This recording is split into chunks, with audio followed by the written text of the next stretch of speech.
Mesdames et messieurs, bienvenue à ce journal sur RDTV, la chambre de la diaspora congolaise. Au sommaire de ce soir, la coalition des alliés des Tshisekedi rejette l'auto-exclusion de Jean-Pierre Lisanga Bonganga. Comme je viens de le dire au sommaire, la coalition des alliés des Tshisekedi 4 en sigle rejette l'auto-exclusion de Jean-Pierre Lisanga Bonganga et annonce un conclave le mardi 18 avril 2017. Suivez nos commentaires.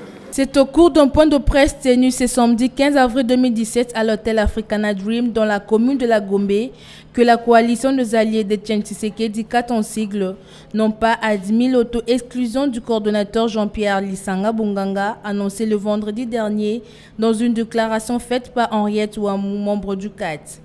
Pour le président du parti politique, membre du CAT, cette auto-exclusion n'est pas acceptée puisqu'un membre du CAT ne peut être exclu par un seul parti politique. Le parti Orange de Fiyundondo Boni vient de lancer une campagne sur les concepts Parler Orange. Suivez les commentaires avec Denise Gamela. Après une longue analyse sur les situations que vive la jeunesse congolaise sur divers domaines, le président du parti Orange Fiyundondo Boni et les membres de son parti viennent de lancer une campagne sur le concept Parler Orange ce samedi 15 avril dans la grande salle de Fatima à Gombe. Parler Orange comme objectif principal de la réunion du parti Orange signifie avoir un discours à la hauteur du Congo. Sur ce, le président Fiyundondo Boni explique le pourquoi du concept. De la hauteur et commence à voir l'intérêt du Congo. Et pour voir l'intérêt du Congo, il faut réfléchir autrement. Il faut parler Orange, il faut construire la Orange, il faut avoir un autre discours, il faut avoir un discours à la hauteur du Grand Congo. Voilà pourquoi nous avons lancé cette campagne aujourd'hui d'éducation civique pour que nous puissions aller aux élections avec un peuple, avec nos bases qui soient totalement préparées. Voilà l'objet de notre rencontre aujourd'hui. Concernant sa position politique, le président du parti politique relate. Le parti Orange reste constant dans ses options. Le parti Orange est au rassemblement. Le parti Orange n'a pas une assise avec un fondement qui n'est pas correct. Le parti Orange ne prendra pas part aux activités telles que ça se fait maintenant. Le parti Orange reste attaché aux accords du 31 décembre.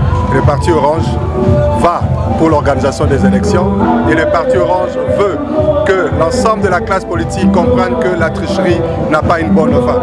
Et nous devons aller dans l'honnêteté, dans la stabilité pour l'intérêt de notre peuple. La dynamique de jeunes pour la transparence des ressources naturelles du G en sigle a organisé ce samedi 15 avril 2017 une journée d'information sur la gouvernance des ressources naturelles. Les thèmes choisis, les perspectives économiques de la République démocratique du Congo, rôle du secteur minier. Les commentaires avec François Koula-Koula.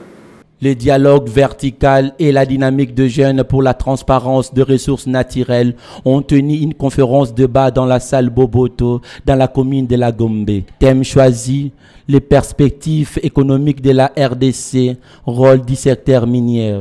Les conférenciers Adolphe Mouzitou, député national et premier ministre honoraire, a explicité aux participants toutes les ressources naturelles que la République démocratique du Congo regorge, mais la population de la RDC vivent dans la pauvreté. Pour lui, cette misère est dite par la non-considération des ressources naturelles par les autorités de la République démocratique du Congo.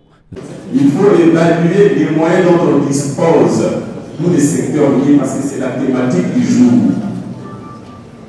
En prenant garde de ne pas confondre les potentiels du réel. J'ai aussi révélé le fait qu'il faut se fixer l'ambition ou les objectifs en mettant maintenant en parallèle ce dont on dispose, ce à quoi on veut arriver et les moyens pour l'arriver. Nous n'avons pas l'habitude de le faire.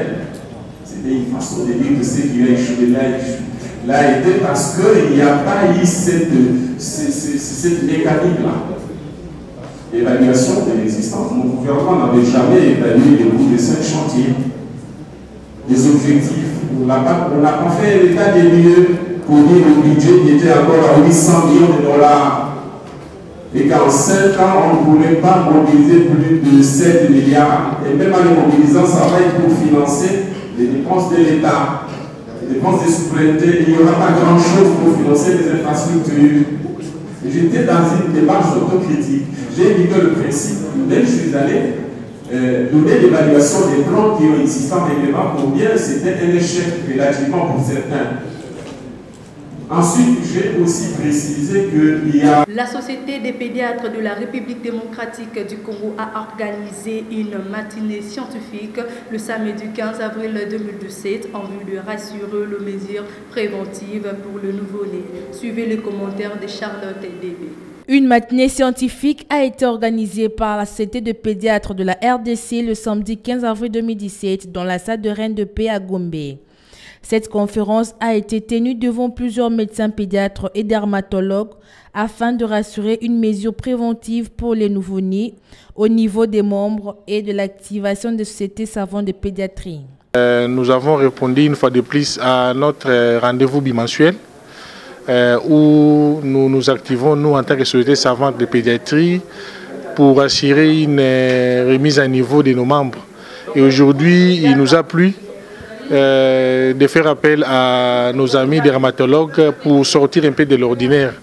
Mais bon, vous avez vous-même suivi la qualité de leurs exposés. En tout cas, nous ne regrettons pas le fait que nous les ayons invités. Nous avons été suffisamment édifiés par rapport à la peau, par rapport à toutes ces spécificités. Comme vous le savez, nul ne peut connaître tout. Et aujourd'hui, ils nous ont encore rafraîchi la mémoire par rapport à leur spécialité.